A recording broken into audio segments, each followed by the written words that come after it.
찾는 이 없어 주님께서 슬퍼하시네.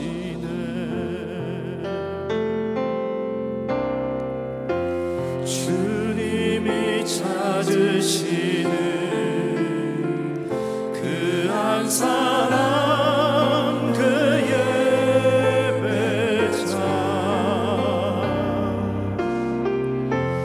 내가 그 사람 되길 간절히 주께 예배하네.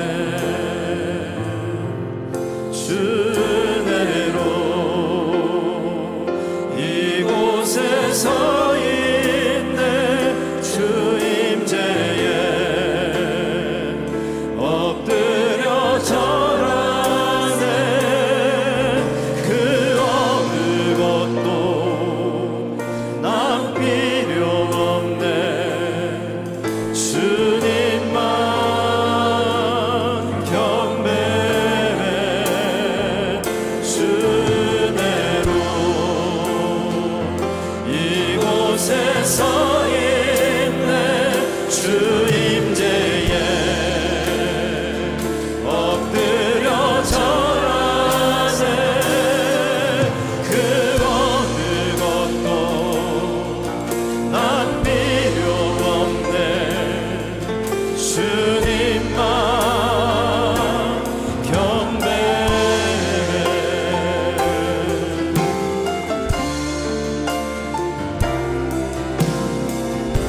주님이 찾으시는 그 한 사람, 그 예배자,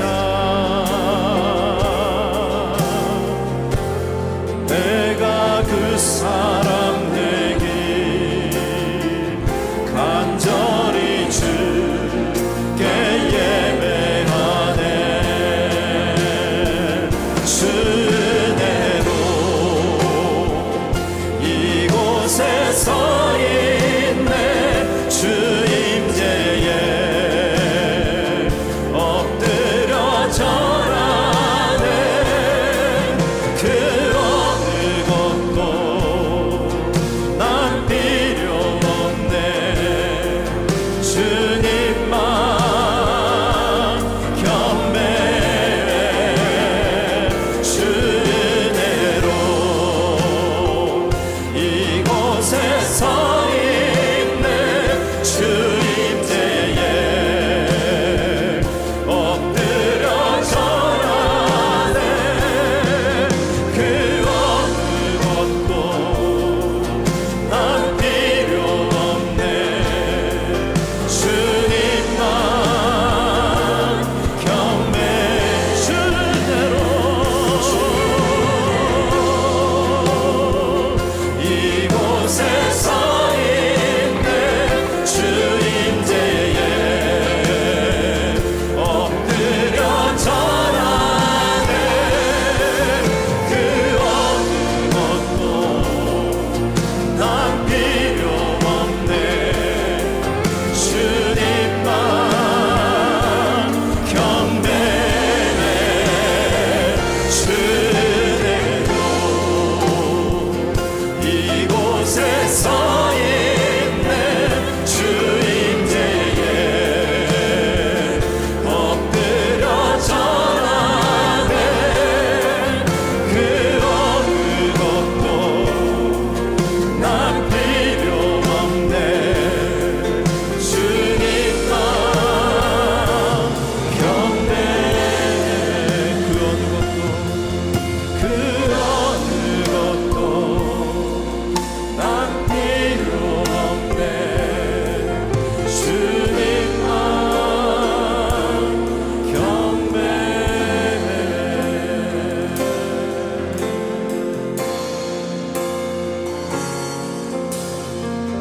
나 같은 죄인 살리신 주의 놀라워 잃었던 생명 찾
처진 맘을 여소서.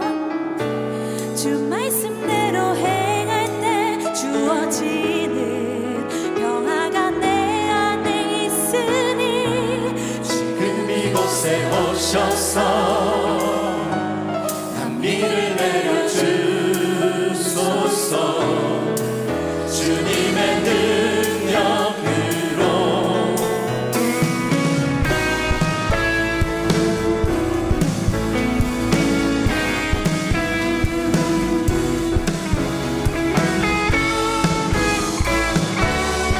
어느 날 내게 한 줄기 빛으로 오신 따스한 온기 잊을 수 없는 그 사랑 온전한 주의 사랑이 나를 정금과 같이 하네. 주 나의 맘에 오셔서 닫혀진 맘을 여소서. 주 말씀대로 행할 때 주어지는 평화가 내 안에 있으니 지금 이곳에 오셔서 단비를 내려주소서. 주님의 능력으로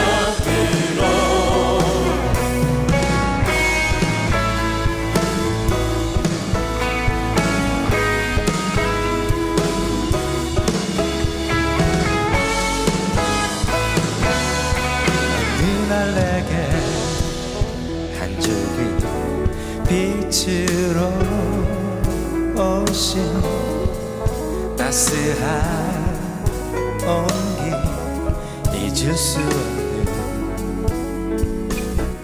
그 사랑 온전한 주의 사랑이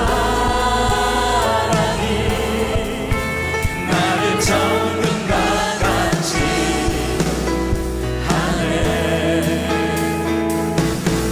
주 나의 맘에 오셔서 닫혀진 맘을 여소서.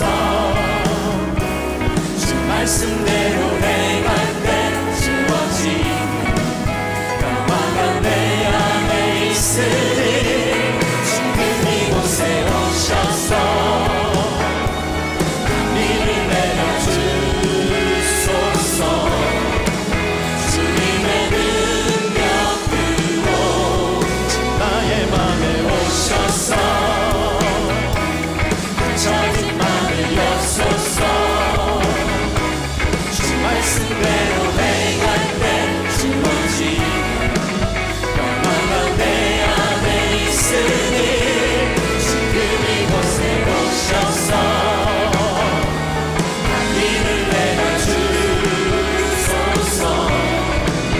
주님의 능력으로 지금 이곳에 주 나의 맘에 오셔서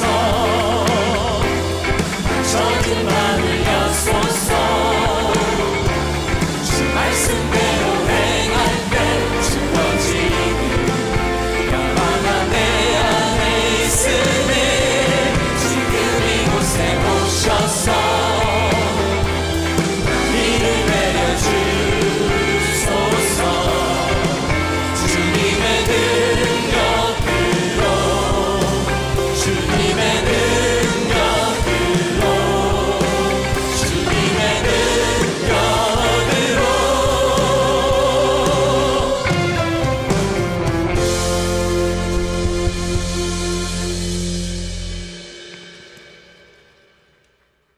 약함이 자랑이 되다. 고린도후서 11장 28절로 33절까지 말씀입니다. 이 외의 일은 고사하고 아직도 날마다 내 속에 눌리는 일이 있으니 곧 모든 교회를 위하여 염려하는 것이라. 누가 약하면 내가 약하지 아니하며 누가 실족하게 되면 내가 애타지 아니하더냐. 내가 부득불 자랑할진대 내가 약한 것을 자랑하리라. 주 예수의 아버지 영원히 찬송할 하나님이 내가 거짓말 아니하는 것을 아시느니라. 다메섹에서 아레다 왕의 고관이 나를 잡으려고 다메섹 성을 지켰으나 나는 광주리를 타고 들창문으로 성벽을 내려가 그 손에서 벗어났노라. 아멘. 중국의 고전 중 하나인 소림광기라고 하는 책에 보면 이런 이야기가 나옵니다. 어떤 사람이 새 침대를 하나 샀는데 이것을 자랑하고 싶었습니다. 그래서 일부러 아픈 척 꾀병을 앓은 것입니다. 그러면 사람들이 문병을 오게 되고 문병을 오면 새 침대를 봐주지 않겠습니까? 그때 마침 새 바지를 산 남자가 있었습니다. 자기도 바지를 자랑하고 싶은데 어디 가서 자랑하나 생각하던 차에 그 소식을 들었습니다. 이 사람이 문병을 가서 대뜸 침대 위에 발을 올려놓고 자기 바지를 흔들면서 인사를 했습니다. 대체 무슨 병을 앓으시기에 거동조차 못하시는 것입니까? 그때 침대에 누워있던 그 사람이 한숨을 내쉬며 이렇게 대답을 했다고 합니다. 보아하니까 내가 앓고 있는 병이나 당신이 앓고 있는 병이나 똑같은 병인가 봅니다. 이 병이 무슨 병일까요? 자랑병이라고 하는 것입니다. 여러분, 누구에게나 자랑하고 싶어하는 본성이 있습니다. 그 정세가 중하냐 가벼우냐의 차이가 있을 뿐 누구나 자신을 자랑하고 싶어하죠. 일반적으로 자랑을 할 때는 본인이 가지고 있는 좋은 점이나 성공담 같은 것을 자랑하기를 원합니다.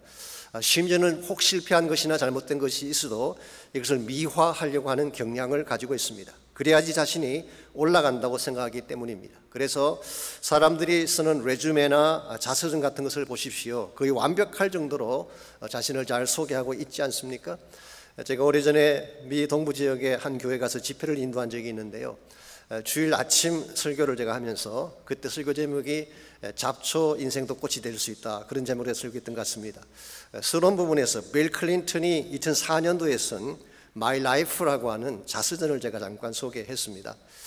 그의 아버지는 그가 태어나기 3개월 전에 교통사고로 세상을 떠났죠. 그의 어머니가 몇 번씩 남편을 바꾸는 바람에 의붓 아버지와 배다른 형제와 함께 성장을 했습니다. 어린 시절 빌 클린턴의 머리에 남아있는 추억이라고 하는 것은 밤마다 어머니와 의붓 아버지가 소리를 지르며 싸우는 소리를 들으면서 방구석에 웅크리고 있는 자신의 모습밖에 없었다고 합니다.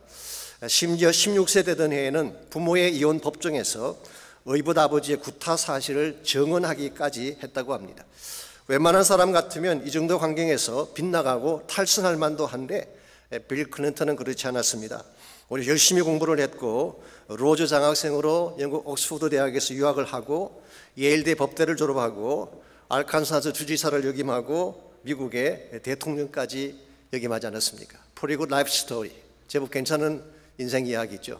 제가 이 스토리를 소개했더니 예배가 끝나고 나오는데 나이가 좀 드신 백인 한 분이 저에게 와서 이렇게 말씀하셨어요. Pastor, your message is very good.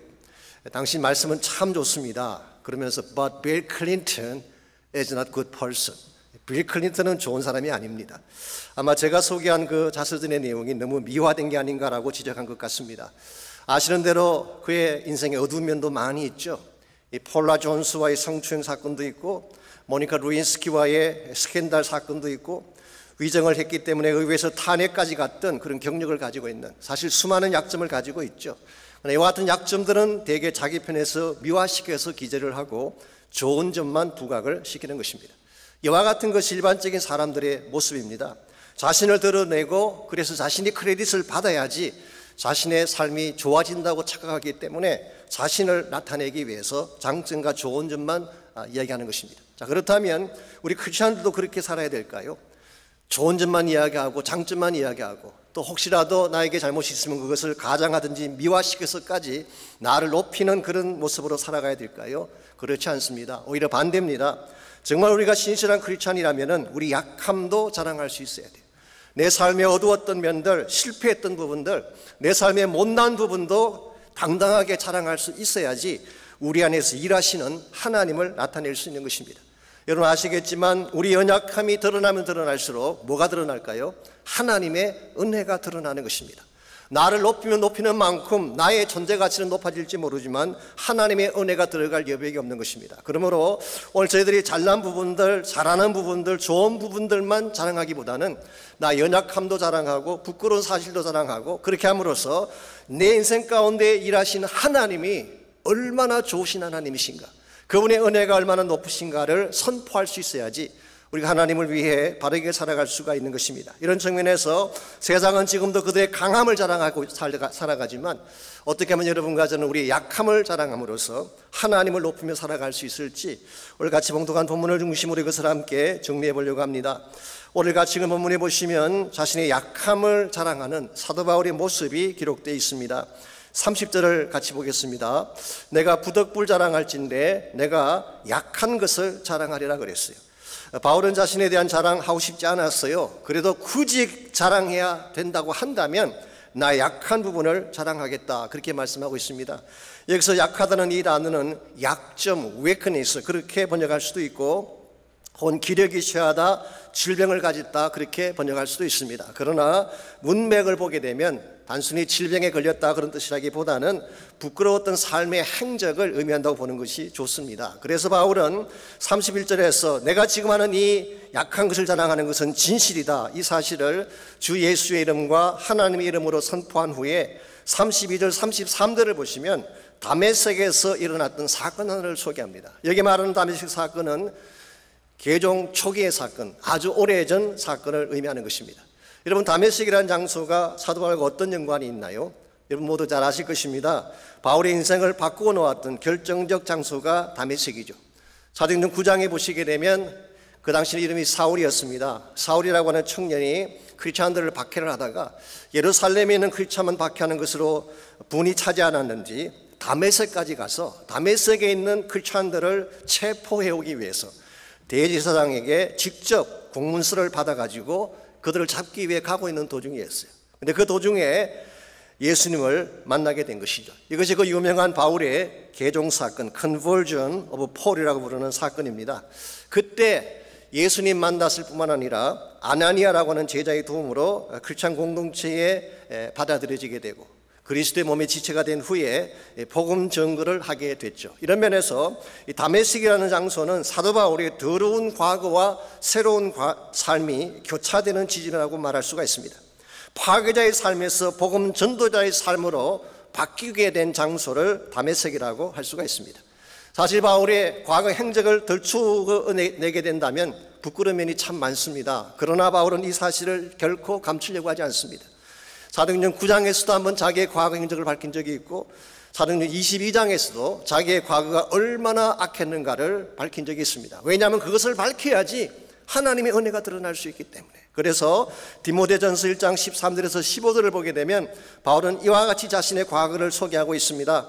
내가 전에는 비방자요 박해자요 폭행자였으나 도리어 긍휼을 입은 것은 내가 믿지 아니할 때에 알지 못하고 행하였습니다. 우리 주의 은혜가 그리스도 예수 안에 있는 믿음과 사랑과 함께 넘치도록 풍성하였노라. 그리고 15절에서 그 유명한 말씀, 내가 죄인 중에 괴수라는 고백을 적고 있습니다. 바울은 자신의 과거가 어두운 사실을 밝히고 있습니다. 연약했던 사실을 밝히고 있습니다. 부끄럽다는 사실을 밝히고 있습니다. 그러나 동시에 나의 과거 행적이 이와 같이 부끄럽기 때문에 하나님의 은혜가 필요한 사실을 밝히고 있어요. 하나님의 은혜가 없었더라면 오늘날의 바울이 가능했을까요? 불가능했을 것입니다. 여러분과 저의 삶도 마찬가지입니다. 우리가 잘난 것만 계속 이야기하면 하나님의 은혜가 드러날 기회가 없어요.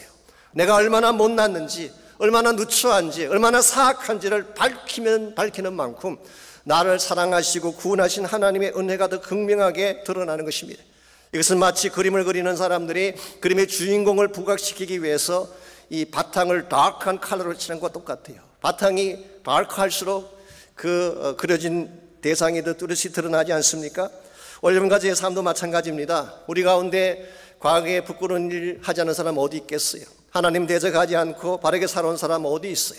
정말 나의 과거를 생각하면 도무지 하나님의 은혜 받을 자격이 되지 아니하지만 이와 같은 나를 사랑하셔서 구원하신 그 주님을 자랑하려면 나의 과거의 부끄러운 사실을 밝히고 그리고 하나님의 은혜의 극대함을 드러내야지 되는 것입니다. 이와 같이 우리 크리스찬 삶이라고 하는 것은 우리의 잘난 면만 자랑하며 사는 삶을 말하는 것이 아니라 약함을 자랑함으로 하나님을 높이는 삶이에요. 오늘 여러분의 삶 가운데에 하나님을 높이는 삶이 있나요? 하나님을 자랑하는 삶이 있습니까? 정말 하나님을 자랑하기를 원한다면 나의 약함을 먼저 인식을 해야 되고 약함 가운데 나타나신 하나님을 경험해야 되는 것입니다. 이런 면에서 우리 크리스찬 삶이 연약함을 통해서 하나님을 자랑하려면 과연 무엇이 필요할까?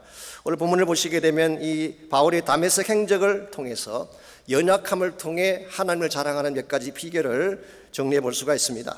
제일 첫 번째로 약함을 통하여 주님을 자랑하기를 원하신다면 광야 체험이 필요합니다. 광야 체험이 없으면 나의 연약함을 자랑할 기회가 없습니다. 자, 사도 바울이 다메섹 도상에서 예수님 만난 것은 누구나 다 아는 사건이죠. 그런데 예수님 만난 후에 그의 행적에 대한 것은 조금 정리가 필요합니다. 여러분이 먼저 사도행전 9장 20절에서 22절을 보시게 되면 사도 바울은 개종한 직후에 다메섹으로 들어가서 제자들과 며칠을 함께 했습니다. 그리고 즉시 각 회당에 들어가서 예수가 하나님의 아들이라는 사실을 전파했다고 했습니다. 이것을 보면 바울의 개종 사건은 단순한 환상을 본 사건이랄지 감정적 경험에 불과한 사건이 아니라 리얼한 진짜 사건인 것을 알 수가 있어요. 즉 목숨을 걸 정도로 확실한 사건이 바울의 개종 사건이었습니다. 그런데 바울은 이 다메섹에 오랫동안 머물지를 않고 다음 장소로 옮겨가게 됩니다. 옮겨간 장소가 어디일까요? 오늘 본문에는 나와 있지 않지만 바울의 자서전적 기록이라고 할 수 있는 갈라디아서 1장 17절 이하를 보면 이렇게 소개가 되어 있습니다. 또 나보다 먼저 사도된 자들을 만나려고 예루살렘으로 가지 아니하고 아라비아로 갔다가 다시 다메섹으로 돌아갔노라. 그리고 18절에 보면은 그 후 3년 만에 내가 게바를 만나기 위해 예루살렘으로 올라갔다고 기록하고 있습니다. 자, 그렇다면 바울이 예수님 만난 직후부터 예루살렘에 올라갈 때까지 약 3년간의 기간이 있습니다. 이 3년간의 기간 동안에 어디에서 무엇을 했는가라는 질문이 나오는 것입니다. 우리 갈라디아서 1장 17절 말씀에 하면은 아라비아로 갔다가 거의 3년을 거기서 보낸 후에 다시 다메섹을 잠깐 방문하고 예루살렘에 올라간 것입니다. 이 아라비아에서 보낸 3년, 이것이 어떤 시간을 말하는 것이며 이 아라비아가 어디를 말하는 것일까요?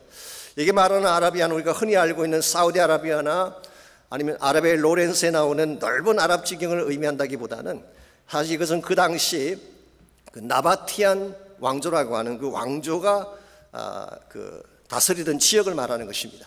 제가 지도를 보니까 시나이 반도부터 시작해서 요르단 지역을 가로질러서 맨 북쪽이 다메섹까지 이르는 그 넓은 지역을 나바티안 왕조가 다스렸어요. 유대 역사가 조세푸스에 하면은 이 나바티안이라는 이름이 이스마엘의 아들인 느마요스에서 왔다고 합니다. 그러므로 이 나바티안들은 베두인 출신의 아랍인들이라고 할 수가 있습니다. 사도 바울 당시 이 나바티안 킹덤의 수도가 어디였을까요? 페트라라고 하는 유명한 곳입니다. 여러분 성기순례 가시면 꼭 들리는 곳인데요. 이 페트라는 헬라말로 바위라고 하는 뜻이죠. 그 도시 가보시게 되면 전체 도시가 바위로 만들어져 있어요. 전체 도시가 바위를 뚫고 깎아서 집을 만들고 한 것입니다. 그래서 유네스코가 세계 문화유산으로 선정을 했고 흔히 세계 7대 불가사의 하나로 꼽히는 곳이 이곳이에요. 인디아나 존스라고 하는 영화를 촬영한 곳이기도 하죠. 그런데 흥미로운 사실이 하나 있습니다. 이 헬라말로 페트라라고 하는 이 말을 히브리 말로는 셀라라고 합니다. 셀라. 그래서 셀라가 히브리 말로 셀라가 그리그로 바꿨을 때 페트라가 되는 것입니다. 이사야 42장 11절에 보게 되면 이 셀라라는 명칭이 등장합니다. 즉 메시아가 다시 오시게 되면 땅끝 사람들이 하나님께로 돌아와서 찬양할 사실을 예고하면서 이렇게 기록을 하고 있습니다. 광야와 거기에 있는 성읍들과 게달 사람이 사는 마을들은 소리를 높이라. 셀라의 주민들은 노래하며 산 꼭대기에서 즐거이 부르리라는 말씀이 나와요. 여기 셀라의 주민들이 바로 오늘 본문에 나오는 나바티안 왕국의 주민들을 말하는 것입니다. 장차 예수님께서 오시게 되면 그들도 예수를 만나게 되고 그들 속에 복음이 들어가서 그들도 하나님의 나라가 되어서 함께 찬양할 사실을 미리 예언했는데 놀랍게도 바울이 바로 이곳에 들어가서 3년을 보낸 것입니다. 그래서 어떤 선교학자는요, 최초의 아랍 선교사가 누구냐? 그는 바울이라고 분명하게 말했습니다. 바로 이와 같은 곳이 아라비아인데요. 바울은 여기에 들어가서 3년 동안 무엇을 했을까요? 성경이 기록하고 있지 않기 때문에 정확하게 말할 수 없지만 충분히 기억할 수가 있습니다. 왜냐하면 이 지역이 모세가 하나님 만났던 시내산이 있는 곳이에요. 그리고 40주야를 함께 보냈던 시내산 꼭대기가 있는 곳, 십계명을 받았던 그 장소와 이곳에 포함되어 있습니다. 뿐만 아니라 반석에서 물이 나오게 했던 페트라가 바로 이 지역이에요. 거기다가 이스라엘 민족이 약 40년 동안 걸어갔던 광야가 있는 곳이 바로 나바티안 왕조가 있는 바로 그 지역을 말하는 것입니다. 그러므로 여기서 3년을 보냈다면 무엇을 했을까요? 충분히 짐작할 수가 있죠. Maybe 모세가 올라갔던 시내산을 사울도, 이 바울이죠, 지금은 바울도 올라갔을 가능성이 있습니다. 그리고 maybe 그 시내산 꼭대기에서 40주야를 머물면서 하나님과 교제했을 가능성이 있습니다. 혹은 이스라엘 백성이 걸어갔던 광야길을 같이 걸어가면서 그들이 겪었던 광야 여정을 되새겼을 수도 있고요. 혹은 홀로 광야 가운데 앉아서 자신을 돌아보며 회개하고 자복하며 하나님의 새로운 은혜를 받았을 가능성이 많습니다. 정리해보면 두 가지입니다. 첫째는 비움의 시간을 가졌다는 것입니다. 자신의 과거를 비워내고 자기의 교만한 마음들을 비워내고 사악하고 더러웠던 모든 것들을 비워내는 시간, 이게 광야 3년의 시간이었어요. 두 번째로 한 일은 체험의 시간을 가진 것입니다. 이와 같이 나의 마음을 다 비워낸 후에 하나님의 계시의 말씀을 받습니다. 성령의 임재와 능력을 받습니다. 그리고 하나님의 비밀과 구속사의 비밀을 가슴에 받아서 하나님이 어떻게 우리 인간을 구원하실 것인가를 구약부터 신약까지 총정리하게 하셨어요. 결과적으로 이것이 바로 바울의 복음이 된 것이죠. 이런 면에서 바울의 광야 체험은 헛된 체험이 아니에요. 그냥 지나가는 체험이 아니라 장차 그거 해야 될 위대한 복음의 삶을 준비하는 시간이었다, 그렇게 말할 수가 있습니다. 어려운 가지의 삶에도 물론 편안한 것이 좋긴 하지만 광야 체험도 있어야 됩니다. 그래야지 내 자신을 돌아보게 되고 내가 정말 받아야 될 바른 은혜를 받을 수가 있기 때문에. 사실 요즘 많은 분들이 실제로 광야를 체험하고 있지 않습니까? 코로나 바이러스 때문에 사발하시는 분들, 참 사업이 힘들어서 어려워하는 분들이 계십니다. 직장을 잃어버리고 렌트비를 낼 수 없어서 힘들어하는 분들도 계시고 질병의 고통 속에 신음하며 아파하는 분들도 많이 계시죠. 가정의 위기 앞에서 당혹스러워하고 자녀들이 힘들어하는 것을 보면서 함께 힘겨워하는 그런 부모들이 많이 있잖아요. 심지어 어떤 분들은 너무나 오랫동안 이것이 계속되니까 언제 끝날지도 모르니까 디프레션에 빠져가지고 정말 갈 바를 몰라하는 분들도 계십니다. 오늘 아침에도 제가 신문을 보니까 여러분도 보셨을 것입니다. 부인을 총격으로 죽인 후에 본인도 자살한 사건이 났어요. 지난주에도 한 가정이 그렇게 해서 두 고등학교 아이들을 남겨놓고 어머니가 세상을 떠났다는 기사를 보았는데 또 이런 일이 벌어진 것입니다. 신문에 기사를 쓴 사람이 그렇게 했어요. 아마도 코로나 바이러스가 끼친 악영향 때문이 아닐까. 지치고 힘겨워서 선택한 잘못된 선택이라는 것입니다. 그러나 여러분 분명히 아십시오. 광야가 힘들다고 해서 삶을 포기하는 것은 잘못된 방향이에요. 하나님이 나에게 광야를 주실 때는 이 광야에서 주저앉고 패망하러 주신 것이 아니라 광야를 지나서 약속의 땅으로 가라고 주신 거예요. 그러므로 광야는 의미가 없는 지역이 아닙니다. 고통만 절망만 안겨주는 허무한 지역이 아니라 오늘 본문에 바울이 경험했던 것처럼 하나님의 음성을 듣고 성령의 채우심을 받고 진짜 내가 해야 될 사역을 준비하는 장소가 바로 광야 체험인 것입니다. 실제로 히브리 말로 광야라고 하는 말이요, 미드바르라고 하는 말인데, 이 미드바르라는 이 말은 바람 많이 부는 척박한 공간이라 그런 뜻이래요. 근데 한 가지 또 재미있는 해석이 있습니다. 이 미드바르의 어원이 말하다고 하는 말인 다바르와 같다고 합니다.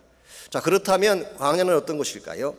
광야는 바람만 부는 곳입니다. 아무도 찾아오지 않는 척박한 곳이에요. 그럼에도 불구하고 그게 들려오는 하나님의 음성이 있는 곳, 이게 광야예요. 여러분 평소에는 잘 듣지 못하던 음성, 광야에서 들을 수가 있어요.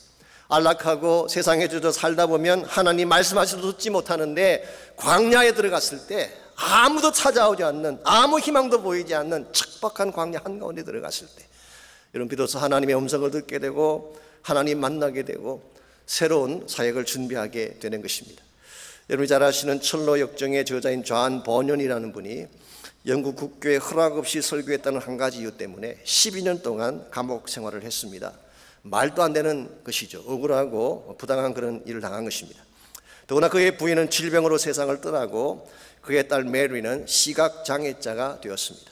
그야말로 광야 한가운데 처한 케이스라고 할 수가 있습니다.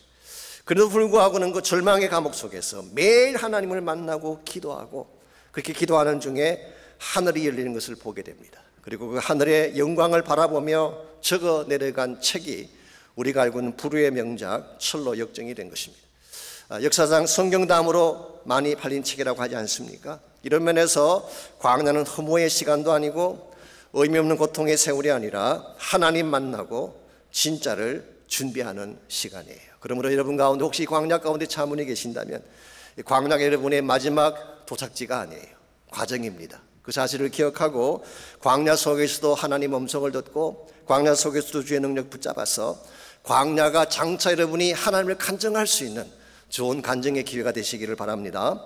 두 번째로 약함을 통하여 주님을 자랑하려면 도움의 손길을 경험해야 됩니다. 도움의 손길을 경험해야지 우리 연약함을 인정하고 주님을 자랑할 수가 있는 것입니다. 여러분, 세상에 독불장군은 없습니다. 혼자 힘만으로 성공하고 혼자 힘만으로 살아가는 사람은 없어요. 본인이 잘 몰라서 그렇지 누군가가 다 도왔기 때문에 오늘 나의 모습이 있게 된 것입니다. 특별히 사람의 손길도 중요하지만 우리를 도우신 하나님의 손길, 이거 굉장히 중요한 것입니다. 이것을 인정하고 인식을 해야지 하나님의 은혜를 자랑할 수가 있는 것입니다. 오늘 32절 33절을 보시면 이 바울이 아라비아에 약 3년간의 시간을 보내고 다메섹으로 돌아오게 됩니다. 그때 일어난 사건을 우리 32절과 33절이 기록을 하고 있습니다. 그래서 우리가 흔히 아라비아의 3년이라고 하면 아라비아의 3년 플러스 다메섹까지인데요, 더 정확하게 말하면 다메섹 자체도 아라비아에 속하기 때문에 전체를 3년이라고 틀린 말은 아닙니다. 자, 32절 33절 다메섹에서 아레다 왕의 고관이 나를 잡으려고 다메섹 성을 지켰으나 나는 광주리를 타고 들 창문으로 성벽을 내려가 그 손에서 벗어났노라 그랬어요. 여기 아레다 왕이라는 왕이 나오는데 이것은 사실 아레타스 4세를 말하는 것입니다. 원래 아레타스 왕의 가문은요, 유다의 그 헤스모니안 왕조라고 있죠. 유다 독립왕국 헤스모니안 왕조가 친분이 가까웠고 그 결과 유대인과 교분을 잘 나누었던 그런 왕조라고 합니다. 그래서인지 모르지만 오늘 본문에 보게 되면 유대인들이 아레다 왕을 강권을 해서 바울을 죽이는 계획을 준비하게 합니다. 그래서 바울을 체포해서 죽이기 위해서 밤낮으로 성문을 지킨 것입니다. 그때에 광주리를 타고 들 창문으로 성벽을 내려갔다고 말하고 있어요. 시말로 표현하면 광주리 타고 야밤 도주했다 그런 뜻이에요. 이건 그렇게 당당한 모습은 아닐지 모릅니다. 좀 부끄럽게 여길 수 있는 모습이기도 하죠. 윌리엄 바클레이 같은 분은 실제로 이 본문을 해석하면서 This is an act of humiliation, 이것은 아주 모욕적인 행동이다 그렇게 표현하기도 했습니다만은 저는 그렇게 생각하지는 않습니다. 그만큼 상황이 급박했다는 뜻이에요. 자, 광주리를 타고 도망칠 정도면 얼마나 상황이 급박했겠어요. 여기서 우리가 한 가지 꼭 알아야 될 사실이 있습니다. 광주리를 타고 내려가려면 무엇이 필요할까요? 줄이 필요합니다. 근데 줄만 있으면 될까요? 누군가가 줄을 잡아주지 아니하면 광주리를 탈 수가 없어. 오늘 본문에 등장하고 있지 않고 성경이 어느 곳에도 나오고 있지는 않지만 그날 밤 바울을 건져내기 위해서 목숨을 걸고 줄을 잡았던 누군가가 있어요. 그것 때문에 위기를 이기고 바울이 건진받게 된 것입니다. 사실 이 사도 바울이 핍박자에서 복음 증거자로 바뀌었다고 말씀을 드렸지만요, 이 핍박자가 교회 안으로 들어와서 복음 증거자로 바뀌게 되기까지 많은 사람들의 도움의 손길이 있었어요. 제가 예를 몇 가지만 들어드리자면 아나니아라는 사람이 있습니다. 이 아나니아는 원래 다메섹에 살고 있던 제자였어요. 예수 믿는 크리스찬이었습니다. 그런데 어느 날 주님이 나타나셔서 너가 지금 직가라고 하는 도시로 가서 사울이라는 사람을 만나라 그렇게 말씀하셨어요. 그 당시 사울은 다메섹에 있는 크리스찬을 잡아 죽이려고 하는 원수였습니다. 그리고 사울에 대한 악명이 얼마나 높았겠어요. 사람들을 죽이고 처참하게 만들던 그런 원수입니다. 그런데 거기 가서 사울을 억셉트하고 데려오라는 것입니다. 처음에는 조금 릴락턴트하게 반응을 했지만 주님이 말씀하시기 때문에 아나니아가 직가로 가서 사울을 만나는데요, 성경을 보십시오. 만나자마자 첫 마디가 뭔지, 형제 사울이야 그렇게 불렀어요. 지금까지 원수같이 크리스찬을 핍박했던 자를 향해서, 어쩌면 아나니아의 친척 가운데도 사울 때문에 죽은 자가 있을지도 모르는데 이와 같은 사악한 대적을 향해서 브라더, 형제라고 부른 것은 굉장한 배려가 아닐 수가 없습니다. 그리고 사울에게 들어가서 안수함으로 성령 받게 하고 눈을 덮고 있던 빈내를 벗겨주게 되고 그리고 침례를 베풀었어요.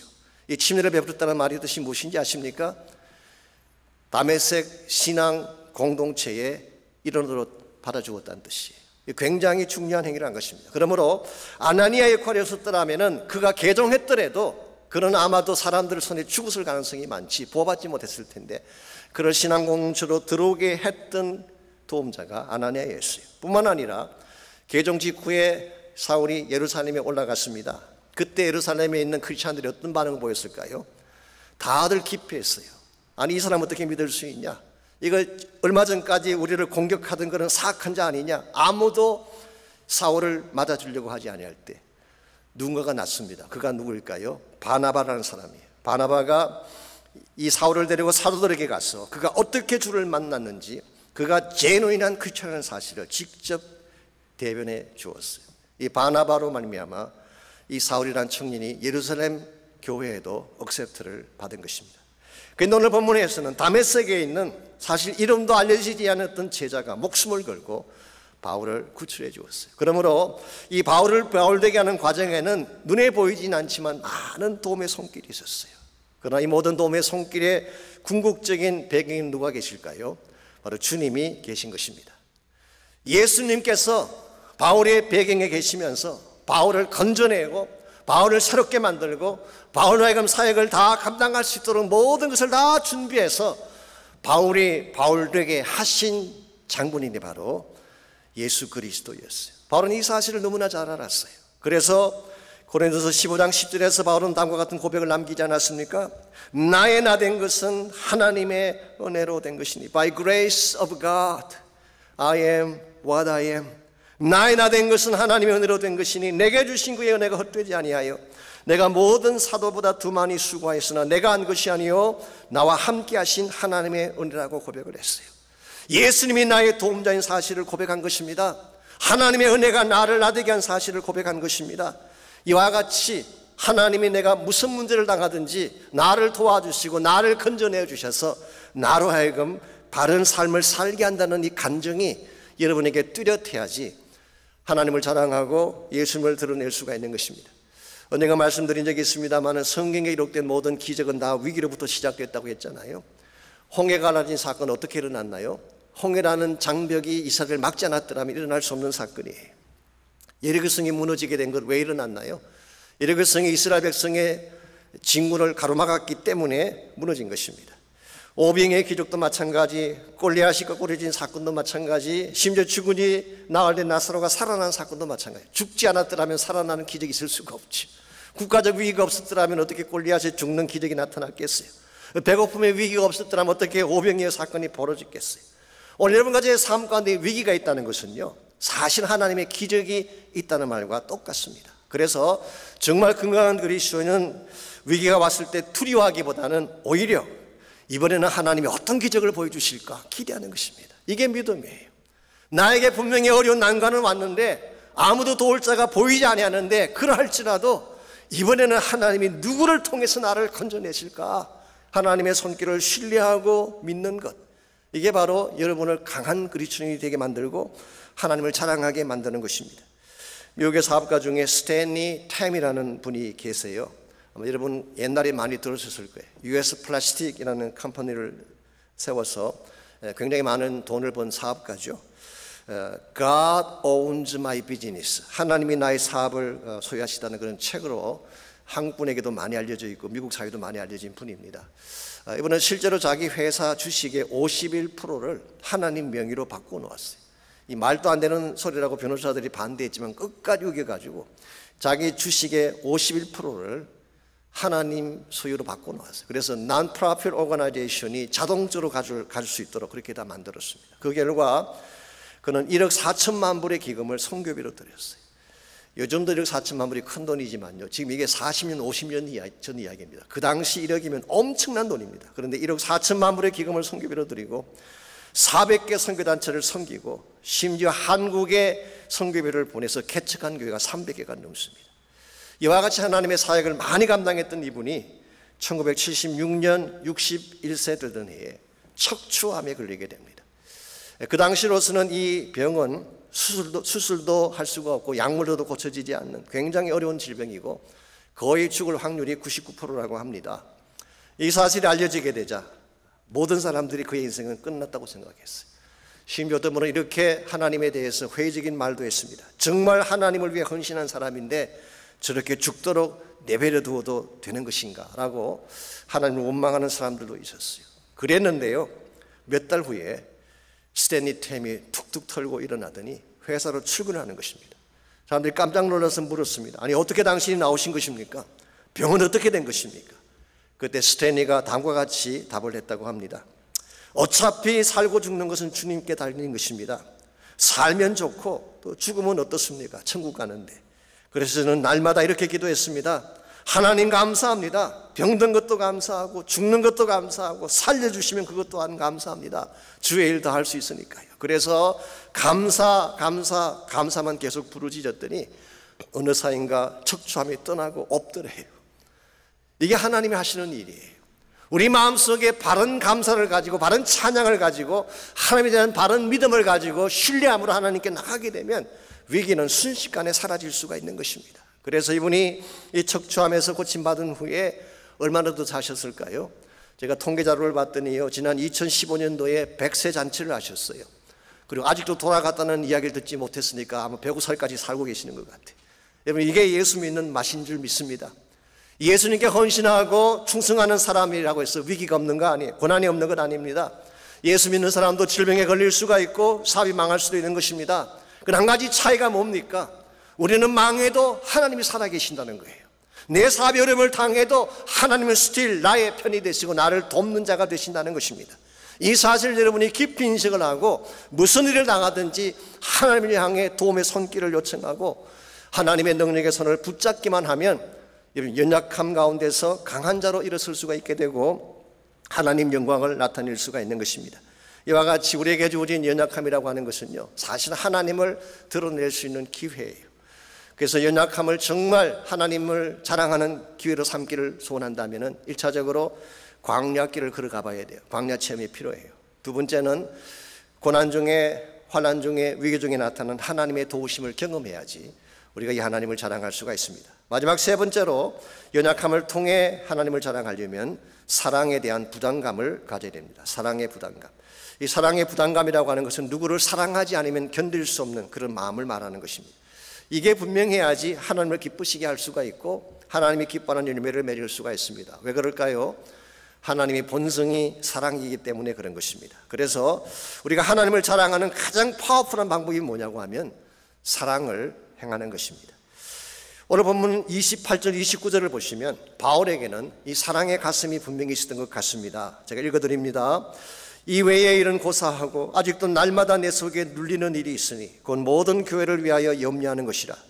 누가 약하면 내가 약하지 아니하며 누가 실족하게 되면 내가 애타지 아니하더냐. 이 외의 일은 고사하고, 이 말은 지난주 소개해드렸던 앞에 읽어한 모든 외적인 고난을 말하는 것입니다. 수시 많은 고난을 당했잖아요. 이 모든 것을 제외하고 그것을 빼고도 지금 나의 마음에 눌리는 일이 있다고 바울은 고백합니다. 이게 눌리는 일이라고 번역한 이것이 pressure, 압박이라고 번역할 수도 있고 그건 burden, 짐이라고도 번역할 수 있는 단어예요. 바울의 마음속에는 아직도 매 순간순간 지워버릴 수 없는 마음의 짐이 있다는 거예요. 이 짐이 무엇을 위한 짐일까요? 그 다음 부분을 읽어보시면 금방 답이 나옵니다. 모든 교회들을 위한 염려 때문이라고 했어요. 염려라고 하니까 혹시 불신앙적 염려를 말하는가 생각할지 모르지만 그런 뜻이 아닙니다. 이것은 바로 사랑하기 때문에 하는 걱정을 말하는 것입니다. 사랑의 케어를 말하는 것입니다. 그래서 29절에서 누가 약하면 자신도 그것을 아파하고 누가 넘어지면 자신이 애가 탄다고 말한 것입니다. 애가 탄다는 이 표현이요, 속이 타들어간다는 뜻이, 숫덩이처럼 시커멓게 속이 탄다 그런 뜻이, 마치 자녀가 잘못된 길로 가게 되면 부모가 가슴이 타는 것처럼 마음을 조이며 밤에 잠을 잘 수 없는 심정, 이게 오늘 바울이 말하고 있는 사랑의 부담감, 사랑의 burden이라고 할 수 있습니다. 여러분, 이것이 우리 마음속에 있어야지 하나님이 기뻐하는 열매를 맺을 수가 있어요. 이 사랑에 대한 부담감이 분명해야지 선교도 할 수가 있고 봉사도 할 수가 있고 자신을 희생할 수도 있는 것입니다. 내 마음속에 이 사랑에 대한 체험도 없고 사랑에 대한 부담도 없다면 여러분은 여러분의 주어진 삶을 하나님께 드릴 이유가 전혀 없어요. 여러분, 우리가 인생을 산다고 하는 것은 사실 사랑하며 산다는 뜻입니다. 사랑 때문에 살기도 하고 죽기도 하고 그러지 않습니까? 사랑 때문에 기뻐하고 사랑 때문에 슬퍼하고 사랑 때문에 가슴 아리를 하고 사랑 때문에 울잖아요.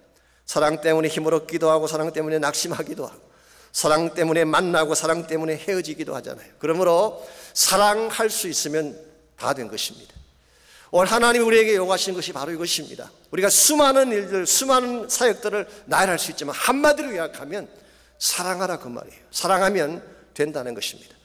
하나님이 여러분과 저를 사랑하셨기 때문에 가장 연약할 때에, 내가 죄인 되었을 때에 하나님이 나를 먼저 사랑하셨기 때문에 오늘 여러분과 저도 이 사랑의 가슴을 마음에 품고 사랑의 부담을 갖고 살아가야지 하나님의 귀한 뜻을 이룰 수가 있는 것입니다. 제가 오래전에 그 목회 잡지에서 읽었던 스토리긴 합니다만, 자녀 셋을 잘 키운 한 어머니가 계셨어요.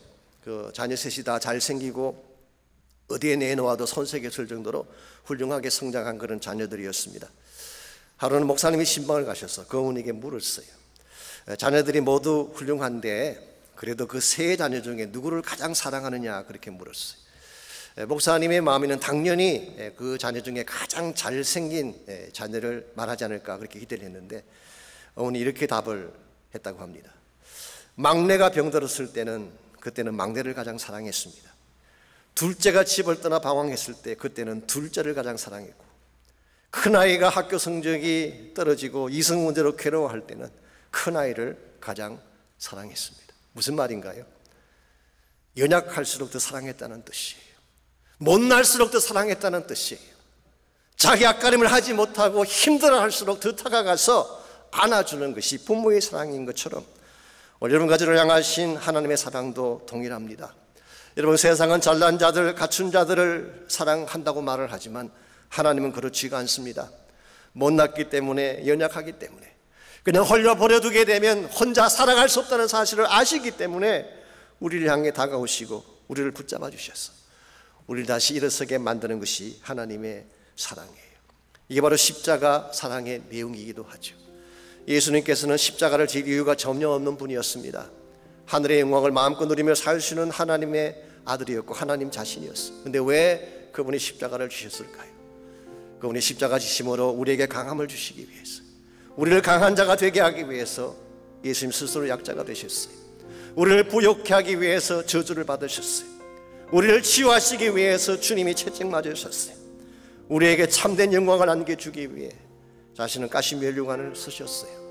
무엇보다 우리의 영원한 생명을 건지기 위해 피 한 방울 남기지 않고 그분의 모든 피를 쏟아주신 것.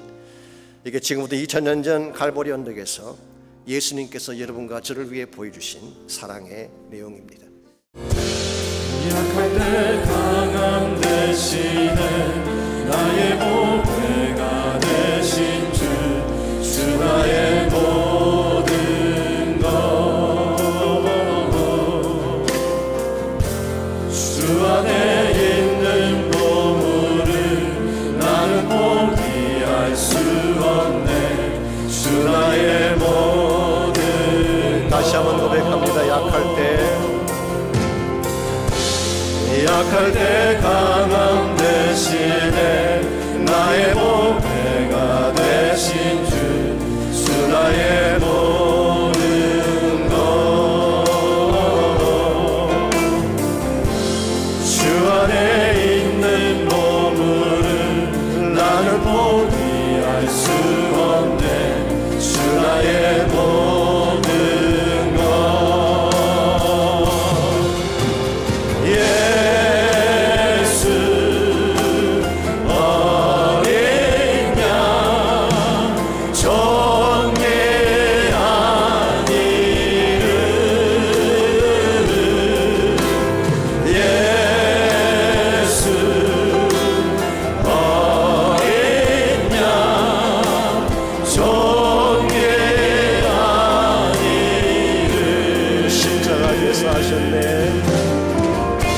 십자가 죄사하셨네 주님의 이름 찬양해 주 나의 모든 것 쓰러진 나를 세우고 나의 빈잔을 채우네 주 나의 모든 것. 다시 한번 고백합니다. 십자가 십자가 죄사하셨네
하나님 감사합니다.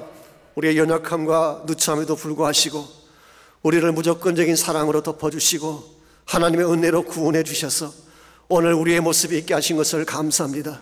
나의 나된 것이 하나님의 은혜임을 선포하는 저희가 되게 해주셔서 나를 자랑하며 나의 높음을 자랑하는 인생이 아니라 오직 십자가를 자랑하며 하나님의 은혜를 자랑하며 복음의 권세와 능력을 자랑하며 살아갈 수 있는 우리 모두가 되게 하여 주시옵소서. 이제는 우리 구주 예수 그리스도의 은혜와 하나님 아버지의 무한하신 사랑과 성령님의 충만한 임재하심이 이 시간 주 앞에 나와 전심을 다해 찬양하고 예배한 사랑하는 주의 백성들과 각 가정에서 처소에서 온라인으로 예배하는 모든 사랑하는 주의 백성 한 분 한 분에게 그들의 가정과 삶의 터전과 자녀들과 자손들 위해 이제로부터 항상 함께 해주시기를 다시 오실 우리 주님 예수님의 이름으로 간절히 축원하옵나이다. 아멘.